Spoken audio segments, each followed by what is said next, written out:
To the point programme में आपका स्वागत है। आज हम बात करेंगे ट्रिस्टन दा कूना द्वीप के बारे में। आइए जानते हैं ये चर्चा में क्यों है।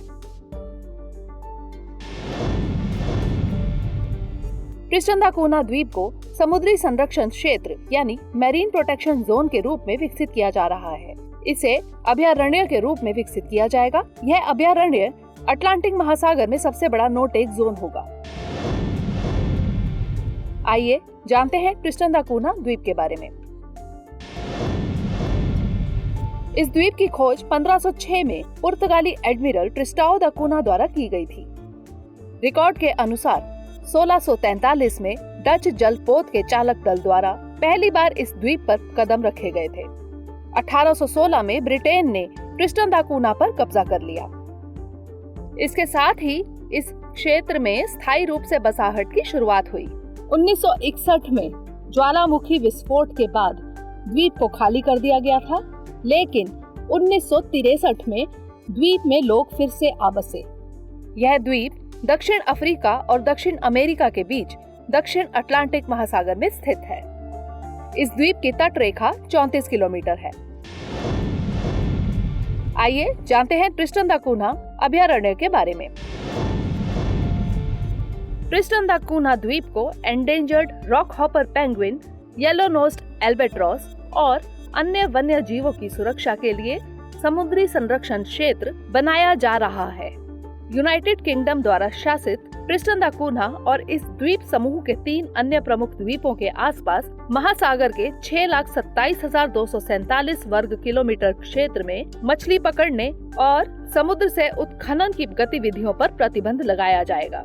यह अभयारण्य मछली और समुद्री पक्षियों यानी सीबर्ड्स के संरक्षण से संबंधित दुनिया में चौथा और अटलांटिक महासागर में सबसे बड़ा नो टेक जोन होगा।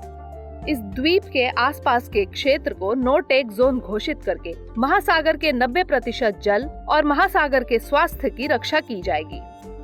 इस क्षेत्र में endangered northern rock hopper penguin की 85% आबादी, व्हेल और डॉल्फिन की 11 प्रजातियां और सब एंटार्क्टिक फर सील पाई जाती है।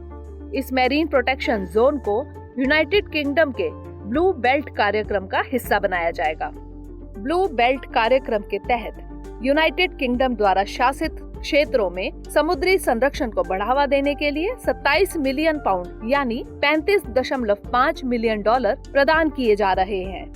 इस पहल के तहत अब तक समुद्री पर्यावरण का 11.1 मिलियन वर्ग किलोमीटर क्षेत्र अथवा दुनिया के महासागरों का 1% संरक्षित किया गया है। ट्रिस्टन दा कूना के आसपास का महासागरीय जल एंडेंजर्ड ट्रिस्टन एल्बाट्रॉस और एंडेंजर्ड येलो नोस्ड एल्बाट्रॉस जीवों के जीवन यापन के लिए महत्वपूर्ण है। इस क्षेत्र की आय का सबसे महत्वपूर्ण स्रोत क्रेफिश मछली है, जिसे ट्रिस्टन रॉक लॉबस्टर के नाम से जाना जाता है। ट्रिस्टन रॉक लॉबस्टर को अमेरिका, यूरोप, जापान और चीन में एक लग्जरी उत्पाद के रूप में बेचा जाता है। आइए जानते हैं नो टेक जोन के बारे में। ये ऐसे समुद्री संरक्षित क्षेत्र हैं जहां मछली पकड़ने, खनन, ड्रिलिंग या अन्य गतिविधियों की अनुमति नहीं होती है। ये आमतौर पर बड़े संरक्षित क्षेत्रों जैसे राष्ट्रीय या राज्य पार्कों आदि का हिस्सा होते हैं। झीलों और महासागर के आसपास के क्षेत्रों को भी नो टेक जोन घोषित किया जाता है। नो टेक जोन संरक्षित क्षेत्रों की सीमाओं के भीतर पारिस्थितिक तंत्र, आवास और प्रजातियों को अधिक से अधिक सुरक्षा प्रदान करते हैं। अब बारी है आज के प्रश्न की। निम्नलिखित कथनों पर विचार कीजिए। पहला, ट्रिस्टन दा कूना द्वीप की खोज 1506 में पुर्तगाली एडमिरल ट्रिस्टाओ दा कूना द्वारा की गई थी।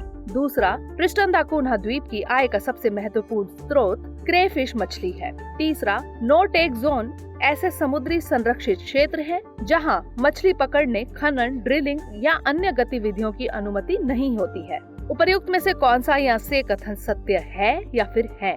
ए केवल 1, बी केवल 1 और 2, सी केवल 2 और 3 या फिर डी 1, 2 और 3? इसका उत्तर हमें कमेंट सेक्शन में जरूर भेजिएगा। अगले सेशन में नए टॉपिक के साथ मिलेंगे। तब तक के लिए धन्यवाद।